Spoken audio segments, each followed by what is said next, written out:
उत्तम समय है कि फिर आज हम फिर खुदा की देवरी में आने वाले हो पाए। और घर बना है गुड्डू भैया का, जिन्होंने अपने घर को खुदा के वचन के लिए खोला। और योजना है कि आज हैप्पी का जन्मदिन है और उसके साथ साथ आज खुदा के वचन में हम सबका नया जन्म है। तो इस प्रार्थना सभा को शुरू करने से पहले हम प्रार्थना में चलेंगे, फिर गीतों में और फिर गवाहियों में, और उसके बाद आज का जो हमारे लिए खुदा ने अपना मन्ना तैयार किया है उस मन्ने की ओर चलेंगे। तो मैं निवेदन करूंगी घर के किसी भी एक सदस्य की वो प्रार्थना में अगुवाई करें। धन्यवाद धन्यवाद यीशु मसीह, हम आपको धन्यवाद देते हैं दिन के लिए, शाम के लिए, कल के लिए जो कि आपने हमें दिए। हम जानते हैं आप हर एक मिनट हर एक पल हमारे जीवन में बहुत सारे कार्य करते हैं और हम लोग को हर मुसीबत से हर एक परेशानी से बचा के रखते हैं और आगे बढ़ाते रहते हैं। खुदावन, हम आपको एक एक चीज़ के लिए, हर एक चीज़ के लिए आपको धन्यवाद देते हैं और हम दुआ करते हैं आज के लिए कि हैप्पी का बर्थडे है। खुदा इनको जो है खूब तरक्की दीजिए और इसको बुद्धि दीजिए ताकि ये सही राह पे चल सके और अच्छे से चीज़ों को करने की कोशिश कर सके और अच्छी जगह सेटल हो सके। इसको आशीष दीजिए, बरकत दीजिए ताकि ये अपने जीवन में कभी गलत राह में ना जाए और सही राह में चलता रहे। आप इसके आगे आगे चलिए और यहाँ पे हर एक जन के लिए दुआ करते हैं। ये हर एक जन की जो भी कमी घटी खुदावन आप उसको पूरा करिए। इस छोटी सी प्रार्थना को मांगते हैं खुदावन यीशु मसीह के नाम से, आमीन। Praise the Lord. तो आइए हम गीत में चलेंगे और गीत है ये दिन प्रभु ने जो हमको दिया, इसमें आनंदित रहो। Praise the Lord, hallelujah. ये दिन प्रभु ने जो हमको दिया, इसमें आनंदित रहो। ये दिन प्रभु ने जो हमको दिया, इसमें आनंदित रहो। प्रभु में आनंदित रहो, प्रभु में आनंदित रहो, प्रभु में आनंदित रहो, प्रभु में आनंदित रहो। उसने ही जीवन दिया है, उसका धन्यवाद करो।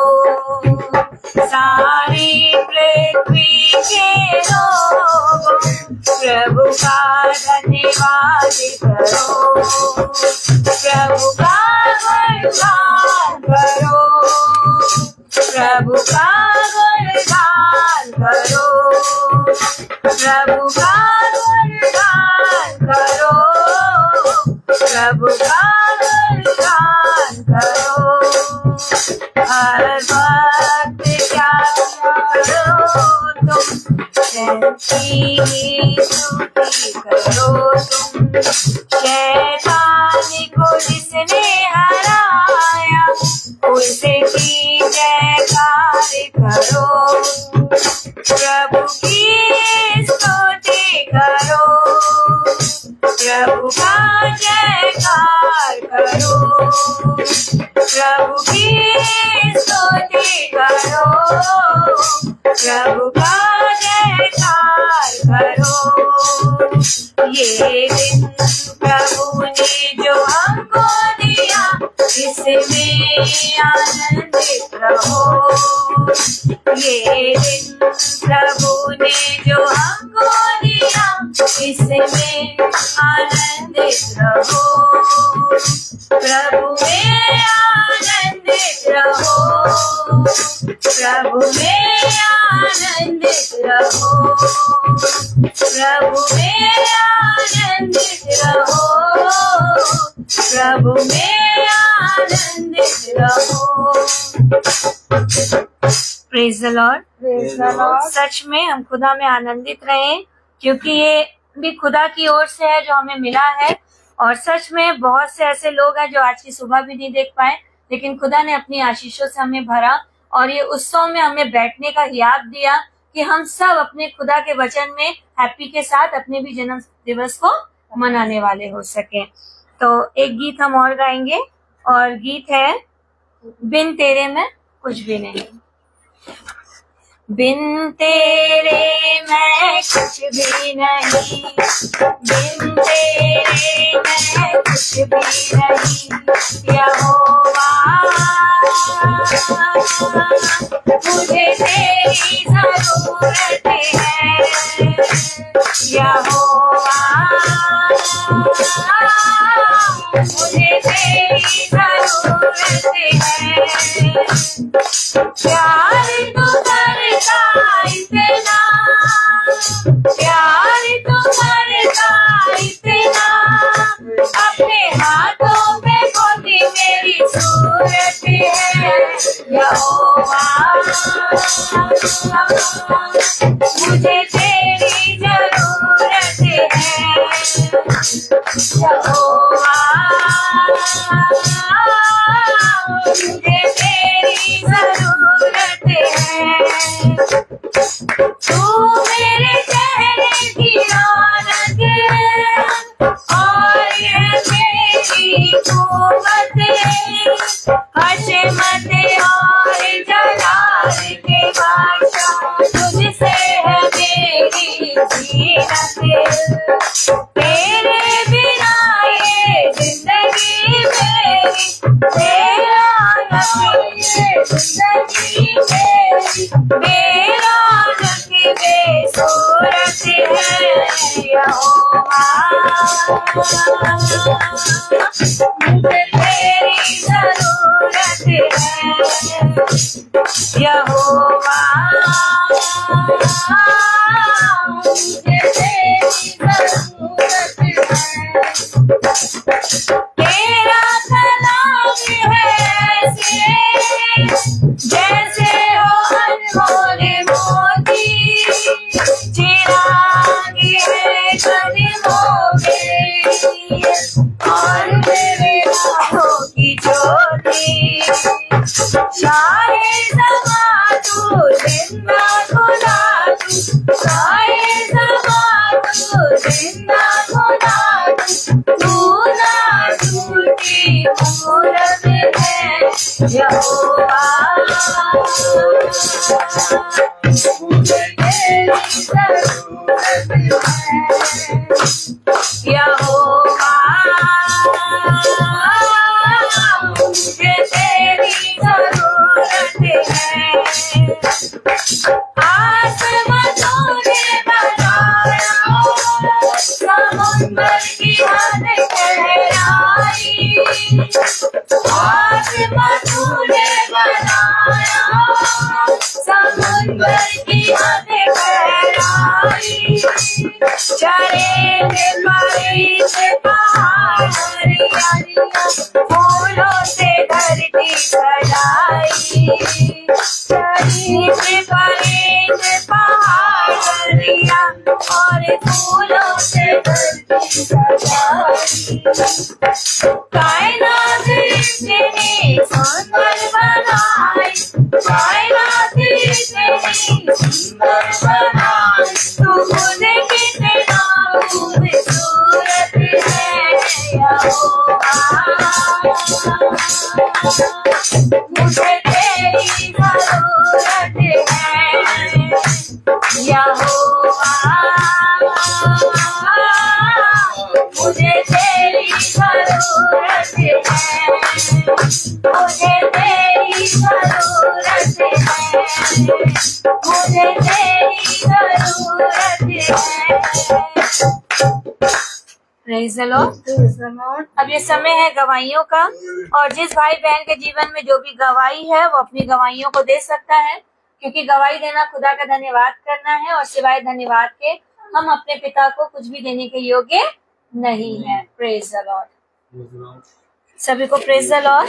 मैं खुदा का धन्यवाद देती हूँ कि खुदा हमें अच्छे से अपनी महासभा में लाने वाले हो पाए, और ये उसकी योजना है जो हम यहाँ आने वाले हो पाए, और जब मैं आज स्कूल से आई थी तो अचानक ही मेरे सर में बहुत तेज दर्द होने लगा। इतना तेज दर्द हो रहा था कि जैसे लग रहा था कि उल्टी हो जाएगी। और ये पूरा बैग जो था ये बिल्कुल मेरा सर नीचे भी नहीं किया जा रहा था और मैं बैठ के इसको दबा रही थी पीछे अपनी गर्दन को, नेक को, कि क्यों ऐसा हो रहा है। लेकिन सच में जैसे सभा का समय हुआ और मैं आई और अभी वो दर्द बिल्कुल गायब है। और उस समय मेरी ऐसी हालत हो रही थी कि जैसे लग रहा था कि कुछ हो जाएगा, ऐसी बुरी कंडीशन हो रही थी। लेकिन मैं खुदा का धन्यवाद देती हूँ कि अभी वो दर्द बिल्कुल भी नहीं है और वैसी तबीयत भी मेरी बिल्कुल नहीं हो रही है। ये खुदा की योजना है और खुदा ने ये मेरे लिए किया, चंगाई दी, इसके लिए मैं अपने पिता का धन्यवाद देती हूँ। Praise the Lord.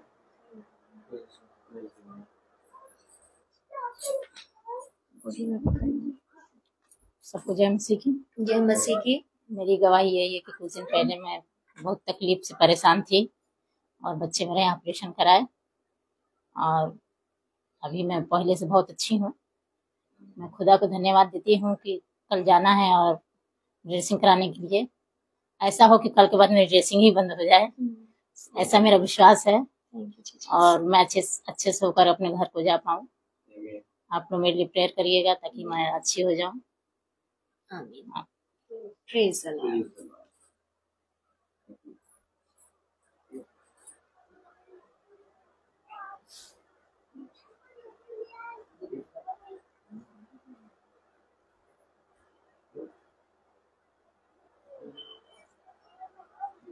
Praise the Lord.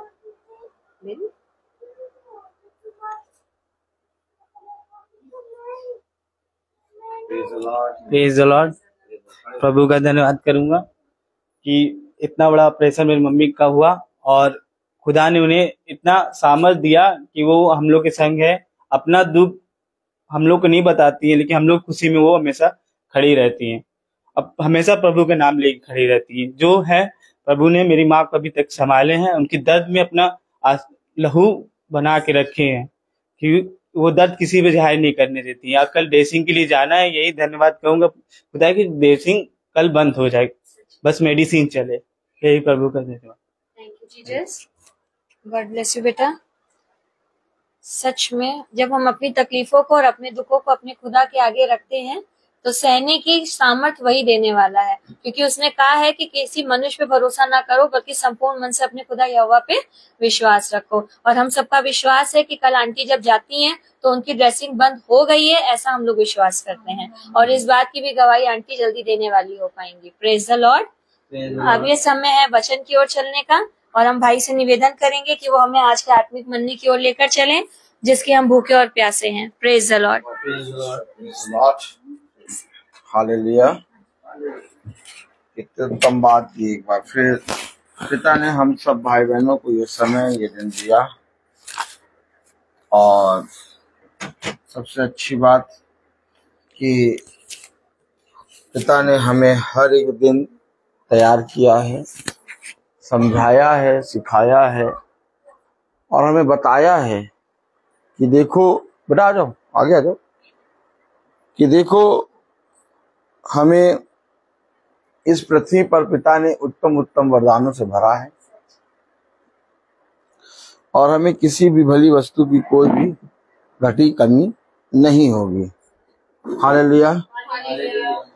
और पिता हमें बहुत आयत से बढ़ा रहा है और हर एक बात में पिता ने हमें अपने वचन में चलने वाला मन और उसमें बने रहने वाला बुद्धि दी है। Praise the Lord. आज मंगल है और जैसा हम जानते हैं कि मंगल भवन में प्रार्थना होती है और आनंद की बात यह है कि भवन बहुत अच्छे से बन रहा है नीचे और बहुत ऊंचा हो गया है। अब उसमें कल या परसों से टाइल्स का काम शुरू होगा। उसके नीचे फ्लोर टाइल्स लगेगी और उसकी दीवारों में टाइल्स लगेगी और खुदा की दया से वो टाइल्स का काम भी एक हफ्ते में खत्म हो जाएगा और बस 10-15 दिन में हम लोग भवन में फिर से प्रार्थना करना शुरू कर देंगे। तो भवन की प्रार्थना 4 बजे शुरू होती है और जैसा मैंने कल अनाउंस किया था कि आज 4 बजे प्रार्थना होगी, लेकिन इत्तेफाकन मेरे पास फोन आ गया भाई अल्फ्रेड मैसी का और उन्होंने कहा हमारे साले जी का जन्मदिन है, हैप्पी का, और मैं चाहता हूं कि उसमें प्रार्थना हो। तो यदि आपने मन बनाया है प्रार्थना का, तो मैं कौन होता हूं कि प्रार्थना में मना करने वाला। हम तुरंत आए, और लेकिन प्रार्थना 5 बजे शुरू हुई और बहुत से भाई बहनों ने वेट करा, इसके लिए मैं क्षमा मांगता हूं। मैंने एक ग्रुप बनाया है महासभा का, और उस महासभा के ग्रुप में हम सब भाई बहन देख रहे हैं, हम प्रेज द लॉर्ड लिखते हैं, गॉड ब्लेस यू लिखते हैं, और बहुत सी बातें लिखते हैं।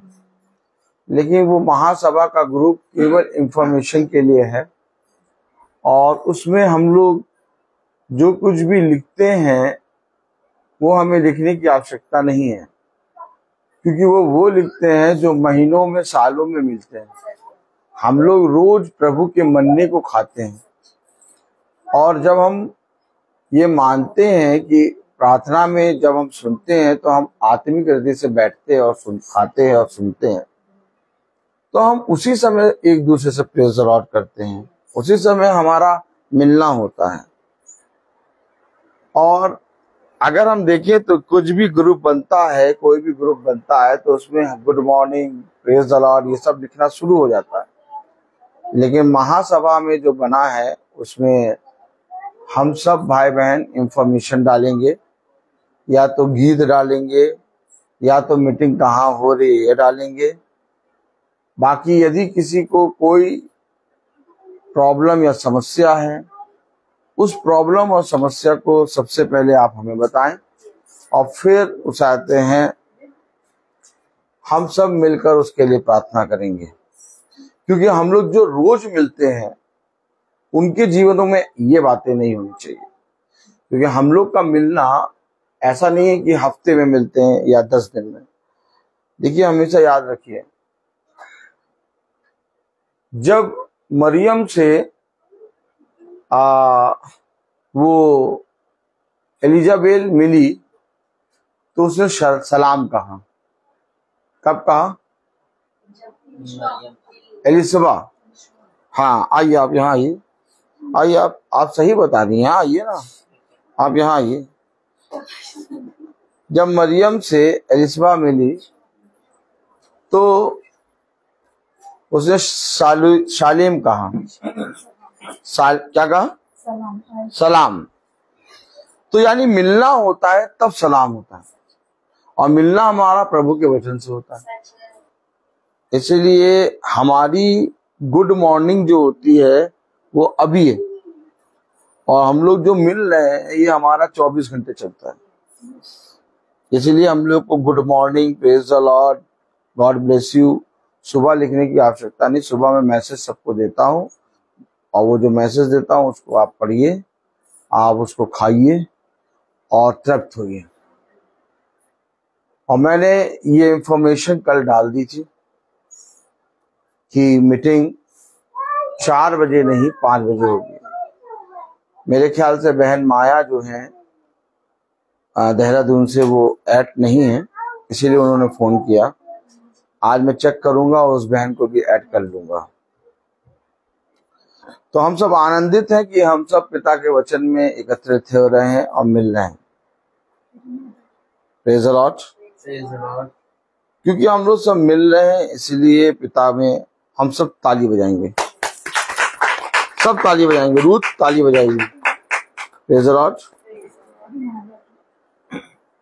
हालेलुया। आइए हम सब वचन को आदर और महिमा देने के लिए अपने स्थानों पर खड़े होंगे।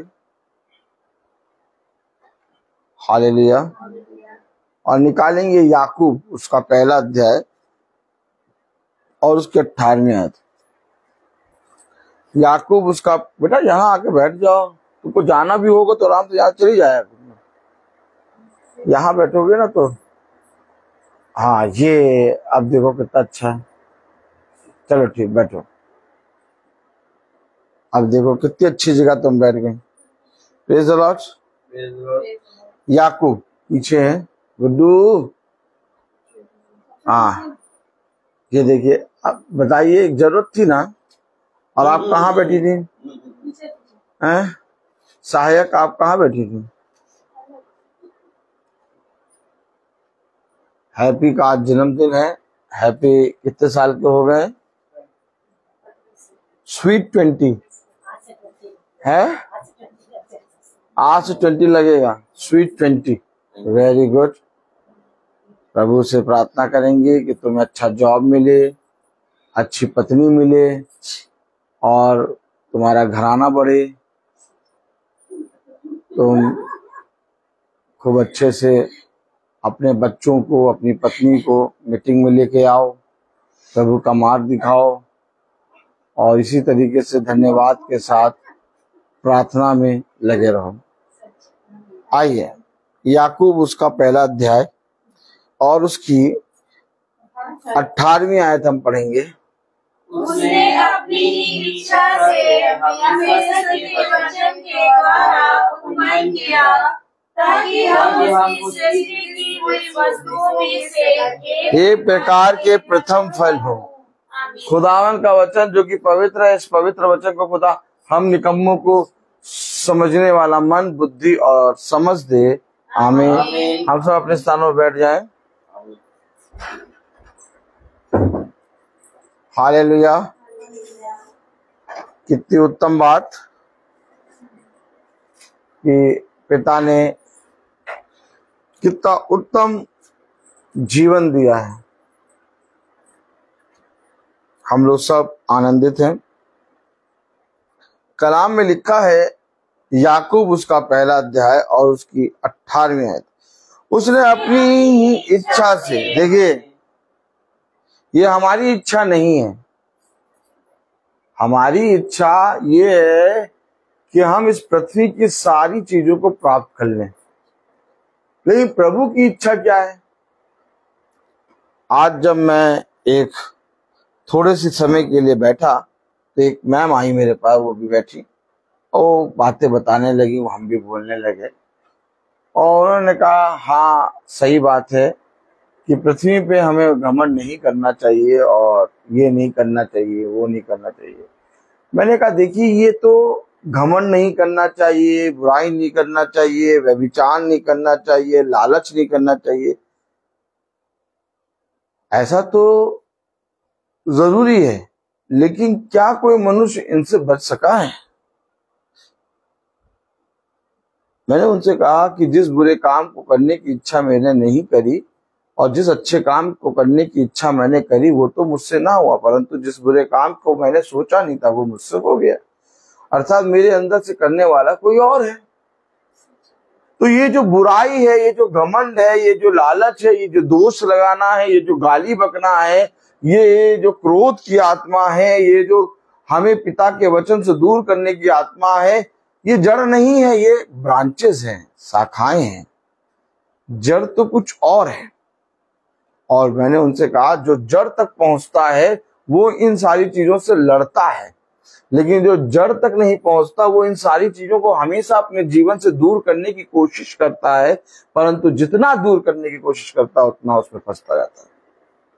और ये सच्चाई, आप जब तक जड़ को नहीं जानेंगे तब तक आप अपने जीवन से क्रोध को आप अपने जीवन से दूर नहीं कर सकते।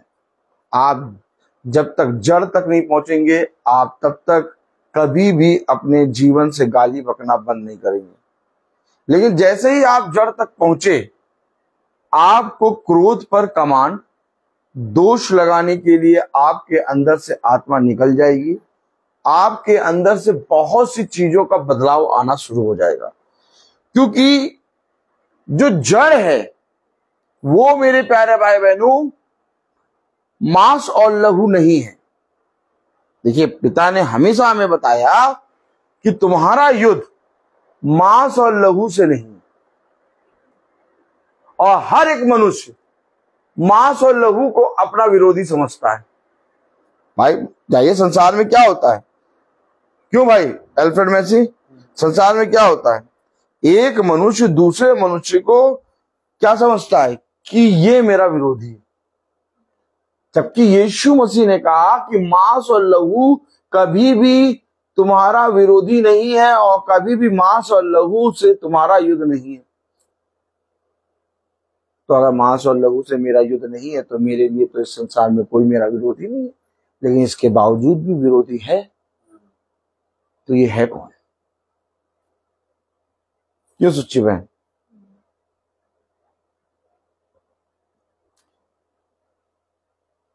जूही बेटा बताओ, अब मांस और लहू से तुम्हारा युद्ध नहीं है। कलाम में लिखा मांस और लहू तुम्हारे विरोधी नहीं है, मांस और लहू से तुम्हारा युद्ध नहीं है। अब आप बताइए, अगर मांस और लहू से हमारा युद्ध नहीं है, मांस और लहू हमारा विरोधी नहीं है, तो हमारा विरोधी नहीं है तो फिर इसी तरह से तो संसार में कोई भी हमारा विरोधी नहीं होना चाहिए। लेकिन तब भी हमारे लिए जीवन में बहुत से विरोधी हैं, हमारे जीवन में बहुत से लोग ऐसे हैं जो हमारे लिए बुरा करते हैं। तो वो क्यों है और वो है कौन? मैंने कहा ना, जड़ तक पहुंचे। आज हैप्पी का जन्मदिन है, बात सही नहीं? हैप्पी का क्या है? आज जन्मदिन है। अब ये बताइए, इस जन्मदिन में ये जब एक एक दिन करके पिता के वचन में आगे बढ़ेगा तो सप्ताह बनेगा। क्या बनेगा?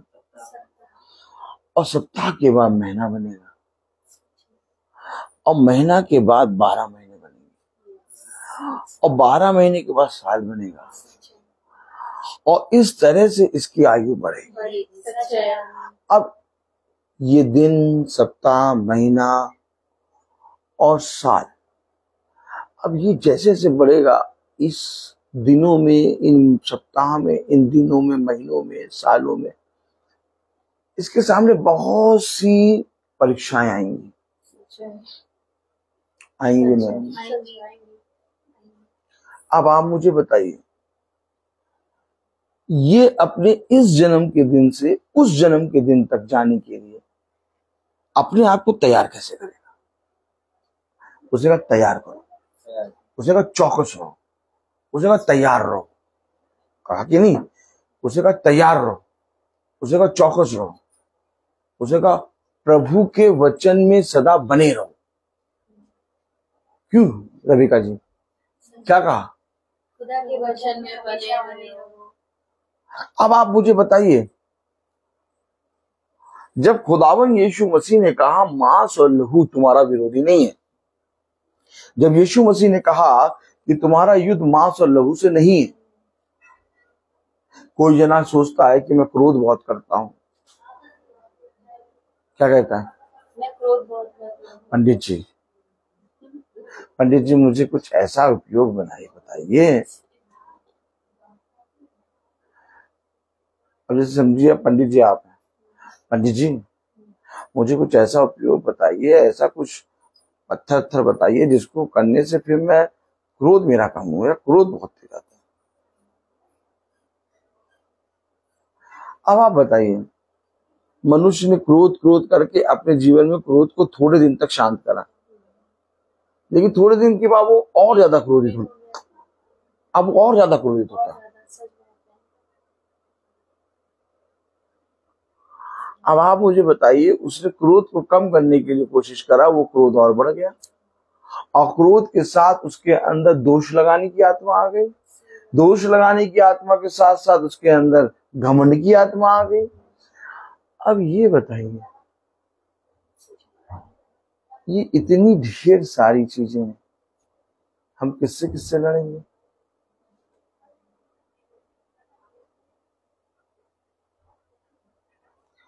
कलाम में लिखा याकूब पहला अध्याय और उसकी, अब देखिए पिता की इच्छा क्या हो।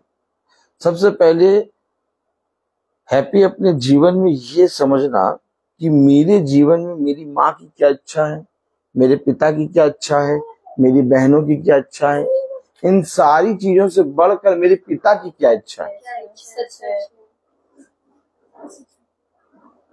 जिस दिन तुमने अपने जीवन में इन बातों को जानना शुरू करा, कि मेरे जीवन में मेरे पिता की इच्छा है क्या, तुम अपने जीवन में उत्तम फल और प्रथम फल के हकदार हो जाओगे। देखिए क्या लिखा, उसने अपनी ही इच्छा से हमें सत्य के वचन के द्वारा उत्पन्न किया। जन्म का दिन का मतलब क्या होता है कि हम आज हमारा जन्म हुआ, आज हम उत्पन्न हुए। क्यों आंटी? एक समय था, एक दिन था, एक महीना था, एक वर्ष था, एक समय था जिसमें हैप्पी आपके गर्भ से उत्पन्न हुआ कि नहीं? लेकिन इससे पहले कि हैप्पी आपके गर्भ से जन्म ले, वो यीशु मसीह के विचारों में उत्पन्न हुआ। अधिक लिखा हुआ। क्या हैप्पी ने कहा जाके, हैप्पी ने जाके कहा यीशु मसीह मुझे उत्पन्न करो? Praise the Lord. कुछ बहनें आ रही हैं, कुछ माताएं आ रही हैं, सब आ जाएं। Praise the Lord. आइए, हालेलुया। आइए आंटी, यहाँ बैठिए। अरे आप यहाँ बैठिए भैया, बैठिए। आप बी के पास बैठिए, बी के पास आप बैठ जाओ भैया।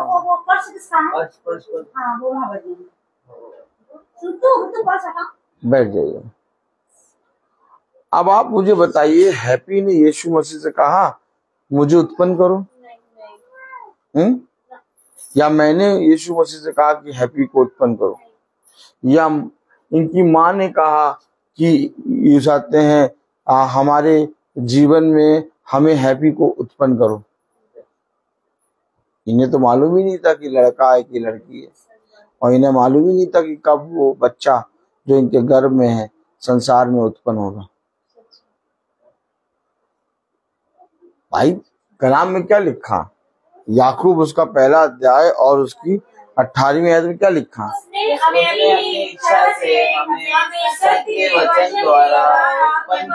क्यों आखिर उसने सत्य के वचन के द्वारा उत्पन्न किया? क्योंकि एक झूठी कलीसिया है और एक सच्ची कलीसिया है। Praise the Lord. एक झूठी कलीसिया और एक झूठी जड़ है और एक सच्ची जड़ है। एक झूठी जड़ है और एक झूठी जड़ से क्या होता है उत्पन्न? कांटे वाले वृक्ष और सदा झूठ। और सत्य की जड़ से क्या उत्पन्न होता है? फल उत्पन्न हुआ। देखिए कलाम में लिखा है कि सृष्टि की हुई वस्तुओं में से इस प्रकार के प्रथम फल हो। मैंने कहा ना कि आज मनुष्य ब्रांचेस यानी कि शाखाओं पर अपने माइंड को लगाए, लेकिन जड़ तक पहुंच नहीं रहा है। कहां नहीं पहुंच रहा? जड़ तक नहीं पहुंच रहा। अब बताइए जड़ तक कौन पहुंचेगा?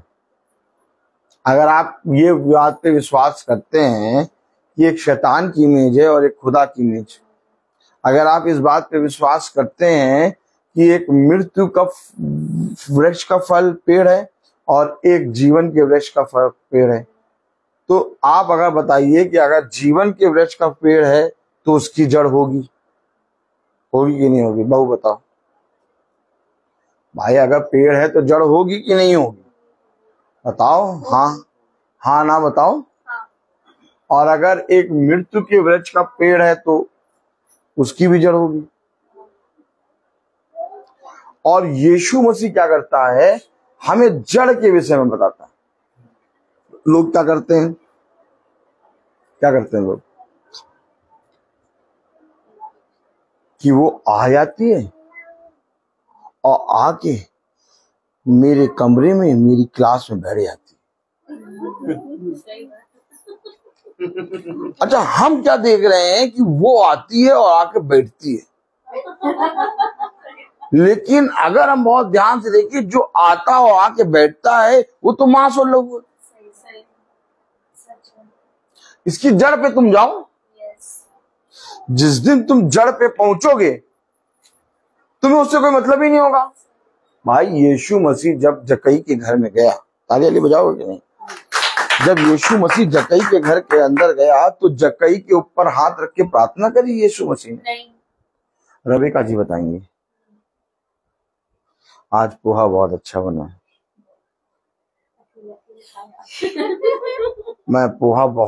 मैं बताऊं आप लोगों को, मैं पोहा खाने के लिए बहुत दिनों से कह रहा था और आज फास्ट था सबका, पूरे झुंड का, और 4 बजे की प्रार्थना थी। तो मैंने कहा अब तुम बनाओ पोहा, 4 बजे हम पोहा खा के तब चलेंगे। हमने अपना फास्ट खुदा की आत्मा में खोल लिया और पोहा खा के आए और बहुत अच्छा बनाया रेबेका जी ने पोहा। अब आप मुझे ये बताइए कि जब जक्कई के घर के अंदर यीशु मसीह गया तो यीशु मसीह ने कहा आज इस घर में उद्धार आया है। लेकिन यीशु मसीह ने जक्कई के सर पे हाथ रख के प्रार्थना नहीं करी। यीशु मसीह ने जक्कई के लिए कोई प्रार्थना नहीं करी। लेकिन वो मेज पर बैठे बैठे यीशु मसीह ये कैसे बोल रहा है कि आज इस घर में उद्धार आया? ये बात अगर हम और आप समझ लें तो आज हमारा जीवन सत्य के द्वारा चलने लगेगा। हमारे जीवन में प्रॉब्लम और हमारे जीवन में संदेह तब उत्पन्न होता है जब हम संसार में रहते हुए संसार की दिखती हुई चीजों को अपना विरोधी समझते हैं। उसने कहा ये जितने भी जने हैं, ये जितने भी लोग हैं, तुम्हारे विरोधी है ही नहीं। इनके अंदर एक आत्मा आके बैठती है और वो आत्मा उनको भरमाती है और वो आत्मा उनको भरमा कर उनके अंदर से वो दुष्टता कराती है। अगर आत्मा आके ना बैठे, अगर आत्मा ना भरमाए तो वो व्यक्ति शुद्ध बना रहेगा। इसलिए पिता ने कहा तुम्हारा युद्ध मांस और लहू से नहीं बल्कि अंधकार की शक्तियों से है। और पिता ने कहा ये आत्मा बिना उपवास और प्रार्थना के नहीं जाती। यीशु मसीह जब जक्कई के घर में गया तो उसने कहा आज इसके घर में उद्धार आया। यानी बहुत सी आत्माएं जक्कई के घर में थी। जक्कई ने कहा मैं यीशु मसीह को देखना चाहता हूं और जक्कई पेड़ पे चढ़ गया। आप बताइए बहन कि जक्कई यीशु मसीह को देखना क्यों चाहता?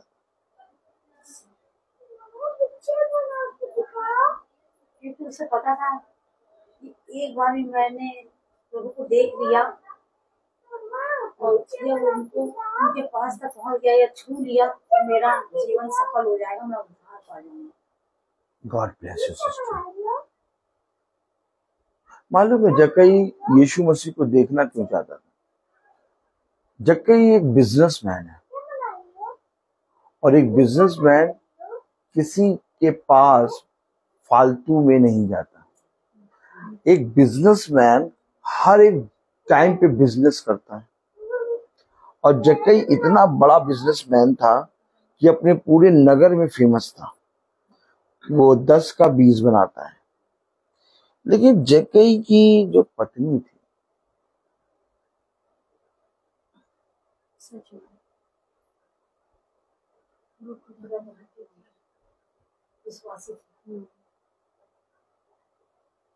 वो उसकी सभाओं में जाती थी और जक्कई जब भी घर आता वो यीशु मसीह की चर्चा सुनता और उसकी पत्नी हमेशा बताती कि देखो आज उसने एक जन्म के लंगड़े को हिरन की नाई उछाल दी। जक्कई कहता यार ये कैसा है यार, देखना क्यों चाहता है? देखना क्यों चाहता है? क्या किसी आदमी को देखा नहीं था क्या जक्कई ने?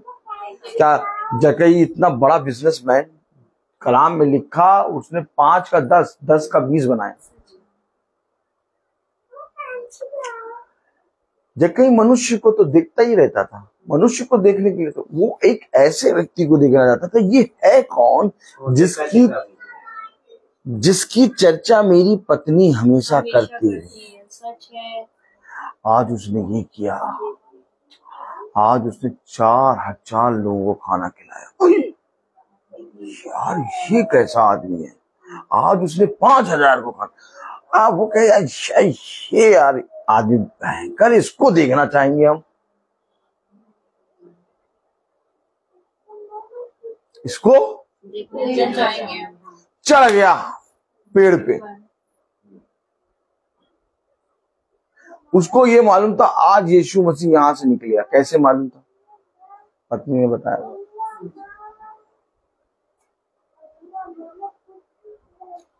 क्यों बताया मैंने तुम्हें यहाँ?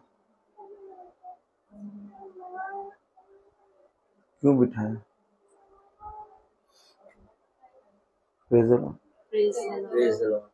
वचन को समझना होगा, और जब तक हम वचन को समझेंगे नहीं, हम कभी भी उस सत्य के द्वारा उत्पन्न नहीं हो पाएंगे। आप देखते हैं पास्टर जो होते हैं, याजक जो होते हैं, वो घर के लोगों के सर पे हाथ रख के प्रार्थना करनी चाहिए, लेकिन यीशु मसीह ने जक्कई के सर पे हाथ रख के प्रार्थना नहीं करी। और जक्कई से जब यीशु मसीह मिला तो सीधे कहा आज मैं तेरे घर आऊंगा। अरे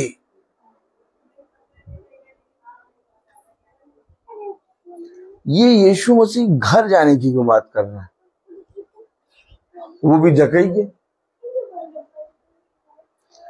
पूरा नगर ये सोच रहा था आज यीशु मसीह इस नगर में हमारे यहाँ ठहरेंगे, आज यीशु मसीह हमारे यहाँ ठहरेंगे। अरे हम तो भैया बहुत भक्तजन है, हम तो सुबह 4 बजे ही माला चढ़ाते हैं, हमारे यहीं आएंगे यीशु मसीह। देखिए, लेकिन यीशु मसीह ने अनाउंसमेंट किया नगर में, जक्कई आज मैं तेरे घर आऊंगा। किसी ने सोचा ही नहीं था कि जक्कई के घर भी यीशु मसीह जाएगा। पूछो क्यों? पूछो है? क्योंकि जक्कई पूरे नगर में पापी था, पूरे नगर में सबसे बड़ा पापी जक्कई। लोग कुड़ कुड़ के उसको पैसा देते, ब्याज पे चला था। हमेशा याद रखिए, जब यीशु मसीह ने कहा कि जक्कई ये अवश्य है कि आज मैं तेरे घर आऊं, लोगों ने कहा अरे ये उस पापी के घर जाएगा। पढ़िए भाई वचन, कभी वचन पढ़िए, वचन में लिखा है लोग कुड़कुड़ाने लगे, वो बोलने लगे कि ये उस पापी के घर जाएगा। आखिर यीशु मसीह जक्कई के घर क्यों जाना चाहता है? क्योंकि उसके घर में बहुत सी लोमड़ियां और बहुत सी आत्माएं और बहुत से ऐसे अंधकार की शक्तियां हैं जिसे आज खुदा छुड़ाएगा। आमीन। ये है वचन। आज ईसाइयों ने प्रार्थना के लिए अपने घरों को बंद कर लिया। ये ईसाइयों को कैसे बताया गया कि अपने घरों को बंद करो, प्रार्थना कराना कोई जरूरी नहीं? बताइए। क्योंकि एक आत्मा है, क्योंकि जानती है कि अगर वचन लेके कोई खुदा का अभिषेक मेरे घर आएगा तो इस घर में से हर अंधकार दूर होगा, और वो दुष्ट नहीं चाहता कि प्रार्थना हो। इसलिए ईसाइयों के घरों में प्रार्थना नहीं हो, और उनके माथे और उनके हृदय ढीठ हो गए। उन्हें प्रार्थना कराने की कोई आवश्यकता नहीं। वो सोचते कि हम तो चर्च हुआ है, हम तो चर्च हुआ है, और जब वो आते हैं तो उनकी संतान उनकी बातें नहीं सुनती। वो उनके घर में इतने असाध्य रोग। आज देखिए आज आप ईसाइयों के घर में जाइए, देखिए कितने रोगों से पीड़ित हैं सब।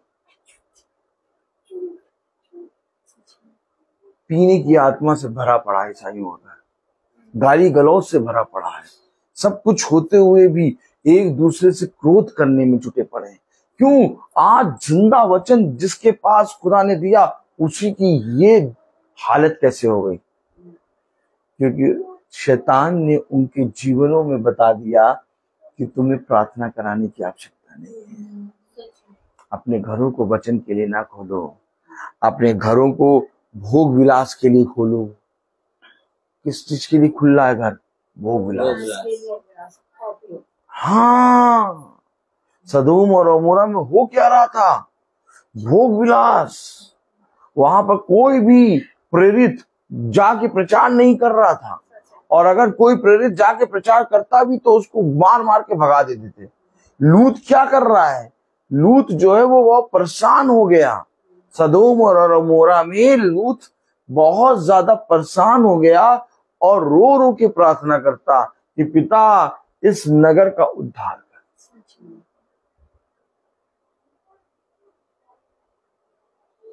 हमेशा याद रखिए, अगर घर में प्रार्थना कराना उचित है और घर में एक पिता का प्रचारक आना अवश्य है, तो बाइबल में भी लिखा है कि जकई मैं आज तेरे घर आऊंगा।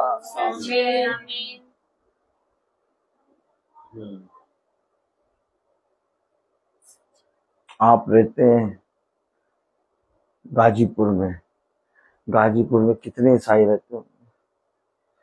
किसी के घर में मीटिंग होती है? रोज? नहीं। हाँ, वो तो वो नहीं, वो तो एक रीति रिवाज है।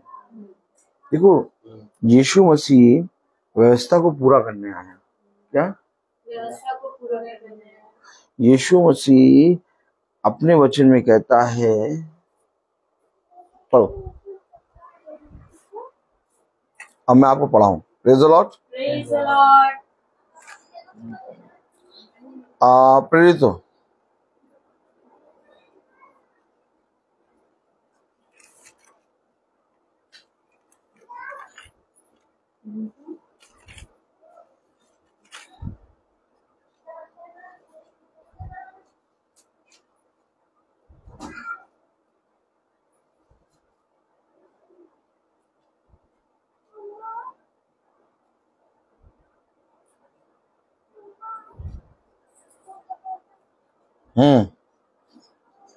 प्रेरितो 2:46। देखिए, आप खुद पढ़िए। मैंने क्यों कहा पढ़ाऊं, मैं क्यों कह रहा हूं पढ़ाऊं, मैं क्यों कह रहा हूं पढ़ाऊं।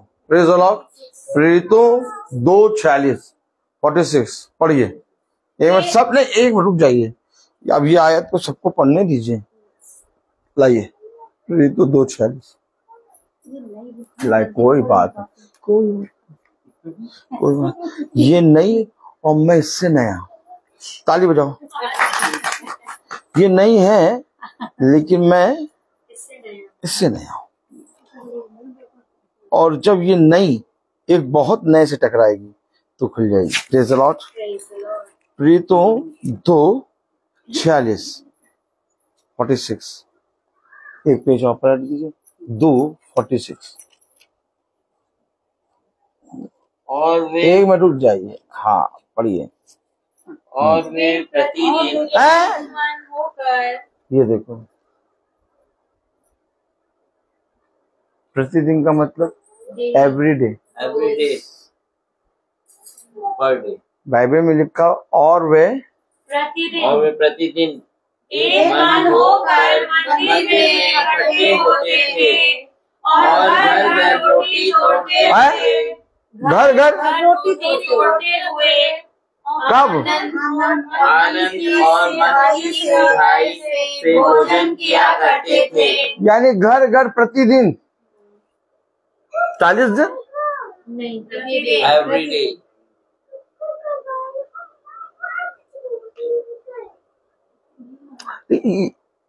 लोग कहते हैं, पता नहीं किसने बता दिया ये डेली की प्रार्थना।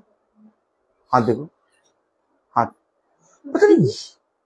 पता नहीं, ये बताओ, तुम बताओ। अच्छा, जैसे आपसे कोई बहन मिली, अब ऐसी प्रार्थना की बात होने लगी, सबसे पहला उसका प्रश्न होता, हाथ देखते रहिए।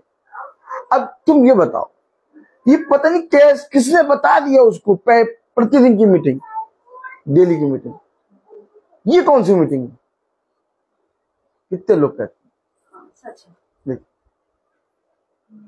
सच है, कहते हैं लोग। पता नहीं किसने बता दिया ये अपने मन से प्रतिदिन की मीटिंग, लेकिन बाइबल में लिखा है। बाइबल में लिखा है हमें अपना उद्धार चाहिए तो हमें कराना है। नहीं कराना नहीं, प्रतिदिन की मीटिंग, प्रतिदिन की मीटिंग, घर घर, कहानी घर घर की। क्या? एवरीडे, प्रतिदिन। बाइबल में क्या लिखा? अब उनको बाइबल पढ़े नहीं तो वो बोल पता नहीं किसने बता दिया प्रतिदिन की मीटिंग, अल्लाह के पता नहीं प्रतिदिन की मीटिंग करने लगे हैं। ऐसे नहीं प्रभु के नाम का अनादर करना चाहिए। सुनो, प्रभु का नाम आराम से नहा धो के लेना चाहिए।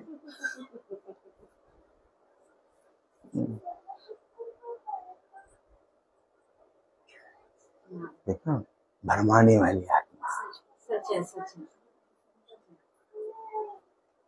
और जब भी आप उनके घरों में जाओगे, उनके घरों में लड़ाई झगड़ा देखोगे, शांति नहीं देखोगे, क्योंकि उन्हें बताया गया 40 दिन, इन 40 दिनों में जो कुछ कराना करा दो। और इस 40 दिन का ईसाई है केवल, बाकी दिनों के तो हम अंतर्यामी। तो यीशु मसीह ने कहा प्रतिदिन।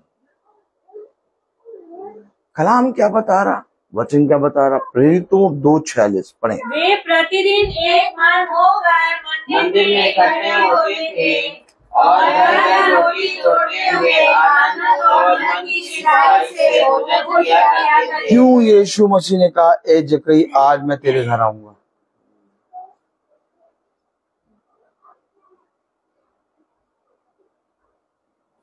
अभी किसी ईसाई से कहिए कि एक बहुत बढ़िया मीटिंग करते हैं, वो उनको हम चाह रहे तो वो भी तुम्हारे घर में आके मीटिंग करे, हम कल करवा दे रहे हैं मीटिंग। जैसे ही नाम बताएंगे, अरे छोड़ो तुम ही कराओ, हम तो कभी ना कराएं।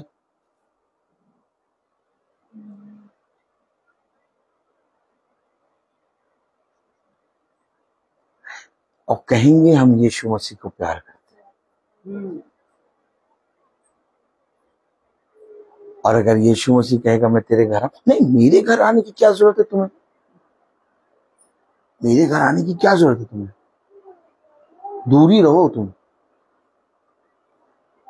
तुम्हारी मीटिंग करा के हमें मनुष्यों के साथ बवाला नहीं लेना।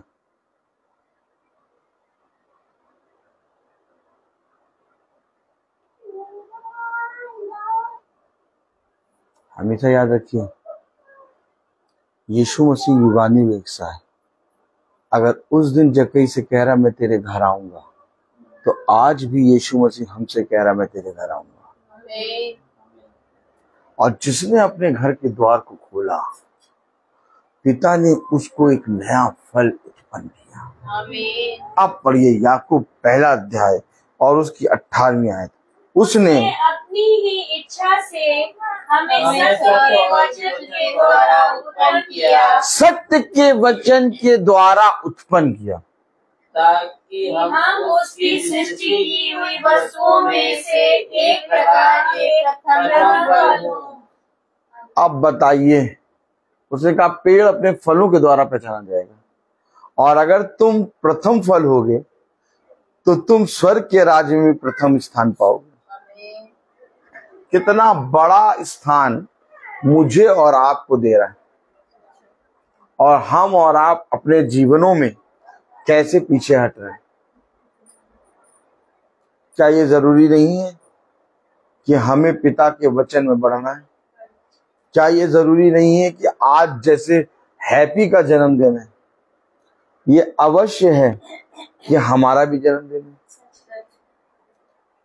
भाई ने किस विश्वास से कह दिया रात में कि ब्रदर हैप्पी का जन्मदिन है, मैं चाहता हूं आप मेरे घर आके प्रार्थना करें। इन्होंने देखा कि भाई प्रार्थना करने के लिए सदा तत्पर रहता है, प्रार्थना लगी होगी तो भी दूसरी प्रार्थना करने के लिए भी यहाँ आ जाएगा भाई।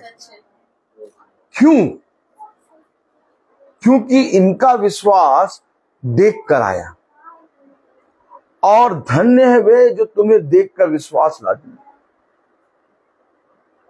अभी आप किसी से कहिए अचानक रात में 9 बजे फोन करके, भैया कल मेरे घर प्रार्थना कर दीजिए। पास्टर साहब की कहीं मीटिंग होगी नहीं, लेकिन पास्टर साहब कितनी सुनाएंगे। मीटिंग तो छोड़ो, पहले वो आपको अपनी वैल्यू बताएंगे। तुमने मुझे समझ क्या रखा है,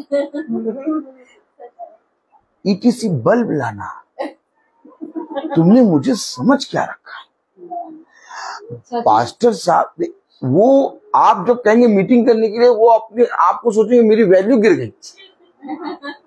मुझे लोग महीने पहले बताते हैं, तो मुझे एक कल मीटिंग होनी आज बताया।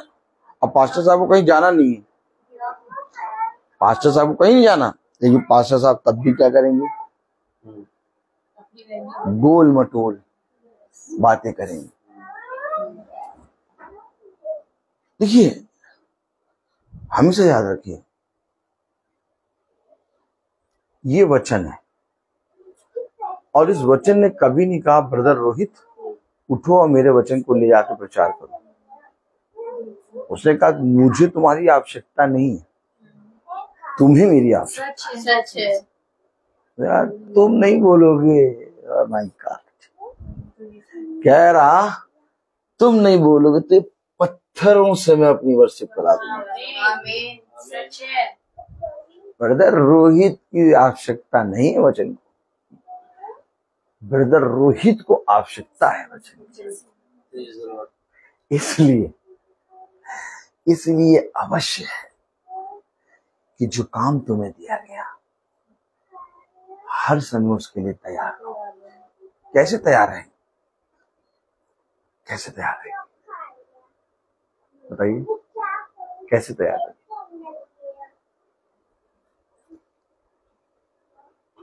हमेशा याद रखिए, हम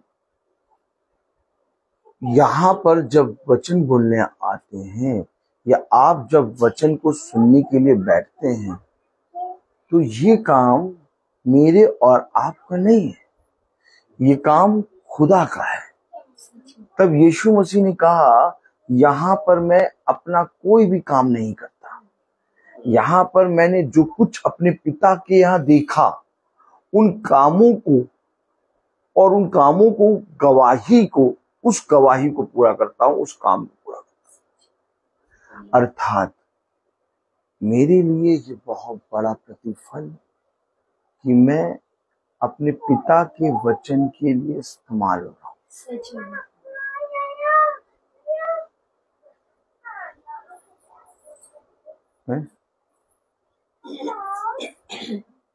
एक माँ के कई पुत्र, एक माँ के कई पुत्र, 16 पुत्र रख लो। एक माँ के 16 पुत्र, और उन 16 में से एक पुत्र हमेशा अपने माँ के लिए इस्तेमाल होता है। अब आप बताइए, उन 16 में से सबसे ज्यादा धन्य कौन है?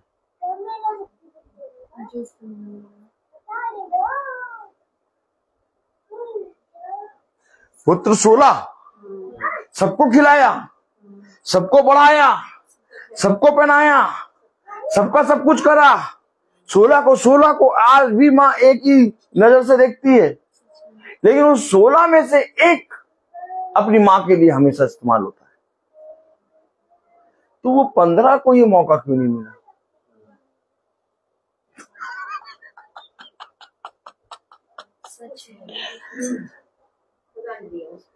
पूरे के पूरे 15 को मौका क्यों नहीं मिला? वो बड़ा प्रतिफल है जो पुत्र अपने पिता के कामों को करते पाए। जाके देखिए, अभी कितने लोग कहेंगे यीशु मसीह के तो हम पुत्र हैं।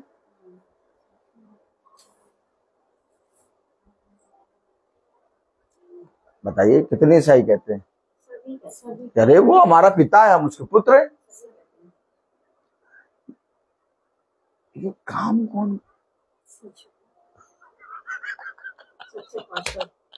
जब काम करेगा उस पर अनुग्रह की दृष्टि। पौलुस के लिए खुदा ने कहा मेरा अनुग्रह तेरी, सबके लिए नहीं, तेरे लिए। हमेशा याद रखना, कभी भी पुत्र इस बात को अपने जीवन में बोझ ना समझे, क्योंकि अगर वो पुत्र अपने माता पिता और अपने पिता की सेवा में लगा है तो पिता की ओर से बहुत बड़ा वरदान है, किसी को नहीं मिलता। कुछ समय होगा सब कुछ चलता चला जाएगा, और जब समय खत्म हो जाएगा, जब तुम भी उस अवस्था में आओगे तो सोचोगे काश मैंने अपने पिता अपनी माँ की सेवा करी होती। फिर तुम लाख कोशिश करोगे तो भी नहीं कुछ कर पाओगे। करने का समय अभी है, अभी इस समय अपने पिता का, अपनी माँ का, अपने स्वर्गीय पिता का जो सेवा तुम्हें पिता ने दी उसको पूरा करो। देखो हमेशा एक बात याद रखना, यीशु मसीह ने इस पृथ्वी पर अपने पिता का काम पूरा किया और उसने कहा जब तुम मेरे वचन को जानोगे तो तुम विरोधियों के लिए भी प्रेम करोगे और विरोधियों को भी अपना मित्र बना लोगे, क्योंकि मैं तुम्हारे अंदर इतना प्रेम भर दूंगा। तुम इस बात की चिंता ना करना कि वो मेरे बारे में क्या कहता है, तुम इस बारे की चिंता ना करना कि वो मेरे बारे में क्या युक्ति बनाता है। चुप रहना और अपने स्वर्गीय पिता पर विश्वास कर। कुछ दिन तो तुम्हें ऐसा लगेगा कि अब मैं गिरा, अब मैं नहीं बचूंगा, लेकिन अचानक पिता तुम्हें धर्म के सूरज को उगा के तुम्हें चंगा कर देगा और वो रोग जिसमें तुम मरे जा रहे थे तुम्हारे पास से सर्वदा के लिए हटा देगा। देखो उसने अपने वचन में कहा मेरे हाथ इतने छोटे नहीं हो गए कि तुझ तक पहुंच ना सके, मेरे कान इतने बहरे नहीं हो गए कि तेरी प्रार्थनाओं को सुन ना सके, मेरी आंखें इतनी धुंधली नहीं हो गई कि तुझे देख ना सके। जिस समय तू पुकारेगा उस समय मैं तेरी सुन लूंगा। देख मैं अपनी दृष्टि सदा तेरे ऊपर लगाए रहता हूँ। देख मैं हमेशा ये प्रयत्न करता हूँ कि किस समय मैं अपना बलवंत दाहिना हाथ बढ़ाकर तुझे विपत्तियों से बचा लूं।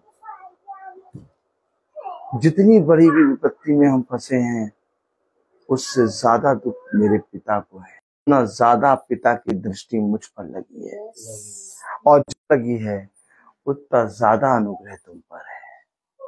इसलिए तुम कभी भी अपनी विपत्ति को विपत्ति ना समझना, परंतु धन्य है वो मनुष्य जो विपत्ति में साहस नहीं छोड़ता। धन्य है वो मनुष्य जो धीरज से बाट जोता है, क्योंकि देखो उसका प्रतिफल बड़ा होगा। मैं तुमसे सच कहता हूँ कि पिता अपने प्रिय पुत्र को विपत्ति देता है। जिस पुत्र को पिता अधिक प्रेम करता है उसे ताड़ना देता है। जिस पुत्र पर पिता अपना सामर्थ अपना मर्म बरसाता है उसे पिता अपनी सामर्थ से भरता है। हमेशा याद रखना पिता के वचन में सदा सर्वदा स्थिर रहना। देखो मैंने तुम्हें अपनी ही इच्छा से सत्य के द्वारा उत्पन्न किया कि तुम प्रथम फल लाओ। मैंने तुम्हारे लिए, किसी और मनुष्य के लिए नहीं, मैंने तुम्हारे लिए स्वर्ग छोड़ा है। मैंने किसी और मनुष्य के नहीं, मैं तुम्हारे लिए अपने आप को क्रूस पे दिया है। मैंने किसी और मनुष्य के लिए नहीं, मैंने तुम्हारे लिए अपने लहू को बहाया है। तुम्हारा खुदा तुम्हारे लिए क्रूसीफाई हुआ है, और जो खुदा तुम्हारे लिए क्रूसीफाई हुआ वो आज जिंदा है। इसीलिए तुम अपने विपत्ति और अपने कलेश और अपने विरोधियों से डरना नहीं, बल्कि उनको देख के आनंद मनाना और उनके लिए प्रार्थना करना। क्योंकि देखो, मैं तुम्हारे लिए धर्म का सूर्य उदय करूंगा, जिसकी किरणों से तुम चंगे हो जाओगे। देखो, मैं तुमसे सच कहता हूं कि इससे पहले कि वो विपत्ति तुम पर हावी हो, उसके आगे मैं खड़ा हूँगा। देख, मैं तेरे आगे अपने एक दूत को भेजूंगा, मार्ग में वो तेरी रक्षा करेगा। इधर उधर मत ताकना, वो तेरी रक्षा करेगा, और जिस स्थान पर तुझे जाना है वहां वो तुझे पहुंचाएगा। अब अगर मेरे पिता ने मेरे लिए एक दूत रखा है, अब अगर मेरे पिता ने अपने लहू को मुझे दिया है, अब अगर मेरे पिता ने अपने प्राणों को मुझे लिए दिया है, और अगर मेरे पिता ने मुझे सत्य के वचन के द्वारा उत्पन्न करके मुझे प्रथम फल ठहराया है, तो कौन मनुष्य मुझे इस पृथ्वी पर दूसरे स्थान पर रखेगा। जब सृष्टिकर्ता ने तुम्हें प्रथम स्थान दिया, इसीलिए पिता ने कहा, देख, दौड़ में तो दौड़ते सभी हैं, परंतु तुम इस रीति से दौड़ो कि इनाम पा। हमारे पिता को हमारा ध्यान है, हमारे स्वर्गीय पिता को हमारा ध्यान है। हमारा स्वर्गीय पिता हमारी सारी बातों को पूरा करने की सामर्थ्य रखता है। इसीलिए किसी भी बड़ी वस्तु से तुम्हें कोई भी घटी कमी नहीं होगी। इसीलिए देखो, विपत्तियां आएंगी, आंधियां आएंगी, लेकिन वो एक द्वार से आएंगी और 7 द्वार से जाएंगी। और तब तुम कहोगे, वो कहाँ है, वो कहाँ है, वो कहाँ है, वो कहाँ है। तुम अपने विरोधियों को जाके ढूंढोगे, परंतु जब कोई गोबर को जिस रीति से उठाता है, वैसे ही मैं तुम्हारे जीवन से विरोधियों को दूर करूंगा। ये हमारे पिता का वादा है। मैं बोलता हर चीज का। तो आइए हम प्रार्थना में चलेंगे, और मेरा निवेदन है बहन सुच्ची से कि वो प्रार्थना में अगुवाई करें।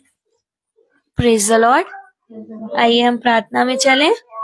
धन्यवाद प्यारे पिता, हम धन्यवाद देते हैं आज के सुंदर वचन के लिए। खुदा, सच में मेरे पिता, जिस चीज के हम भूखे और प्यासे थे प्रभु, आपने उस वचन के द्वारा हमारी आत्मा को तृप्त कर दिया मेरे पिता। प्यारे पिता, होने वाला हो पाए प्रभु जी की सच में मेरे खुदा हम हमेशा ऐसा जीवन जिए प्रभु जो आपको भाई मेरे पिता परमेश्वर।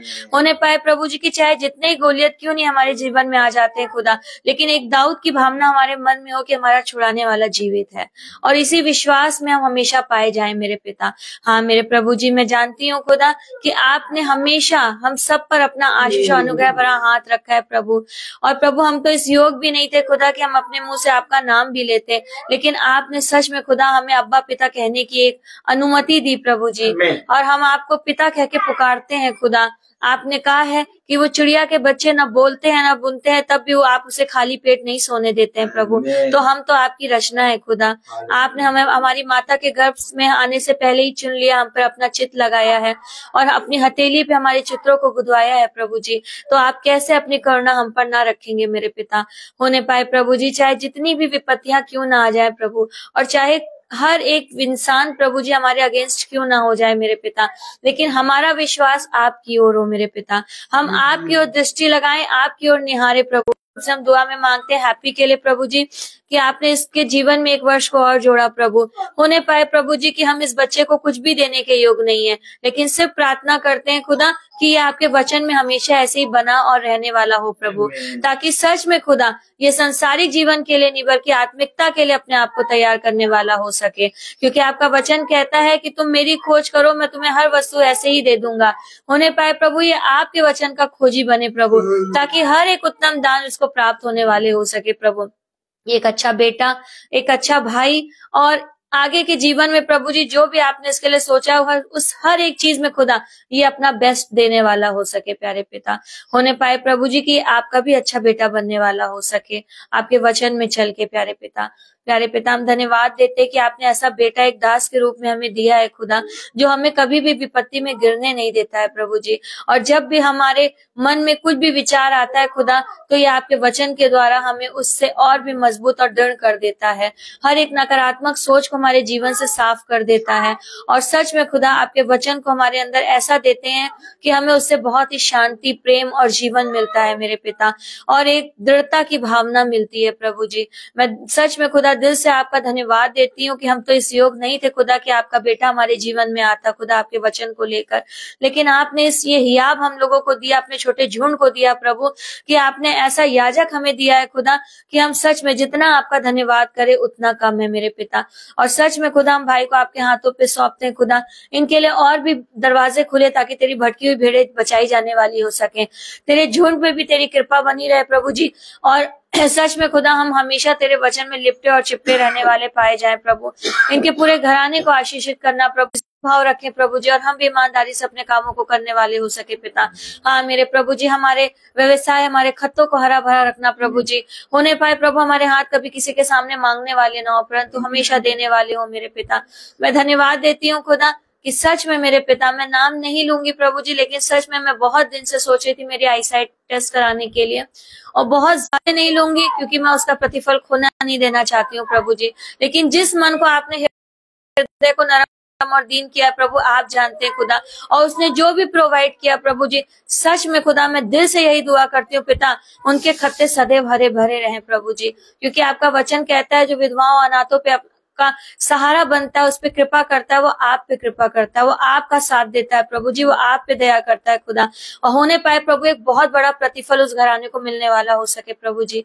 सच में मेरे पिता, अच्छा स्वास्थ्य, अच्छा जीवन दे उस घराने को खुदा, और अपने वचन में और मजबूत कर मेरे पिता।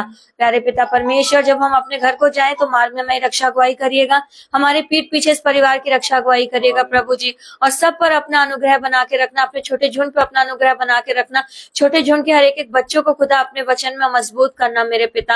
विशेष रूप से सृष्टि, सोना और शहरन को आपके हो सके, और हर एक जवान भवन में आके गवाही और धन्यवाद करने वाली हो सके, और लोगों का विश्वास बढ़ने वाला हो सके। सारी दुआ प्रार्थना को सिर्फ और सिर्फ अपना उद्धार करता है यीशु मसीह के नाम में मांगती हूँ, दया से सुन के पूरा करें, आमीन। हे हमारे पिता, तू जो स्वर्ग में है, तेरा नाम पवित्र माना जाए, तेरा राज आए, क्षमा करते हैं और हमें परीक्षा में न डालकर तू बुराई से बचा, क्योंकि बादशाहत, कुदरत, महिमा, जलाल सदा आपकी है, आमीन। अब हमारे खुदावन यीशु मसीह का फजल, खुदा बाप की मोहब्बत, पाक रूह की रिफाकत और सराकत हमें हर एक विश्वासी जन के साथ अक्सर काल तक होती रहे, आमीन। धन्यवाद धन्यवाद धन्यवाद, सारी आशीषों के श्रोते धन्यवाद, धन्यवाद धन्यवाद धन्यवाद, सारी आशीषों के श्रोते धन्यवाद, सारी आशीषें आती ऊपर से, हालेलुया। धन्यवाद धन्यवाद धन्यवाद, सारी आशीषों के श्रोते धन्यवाद।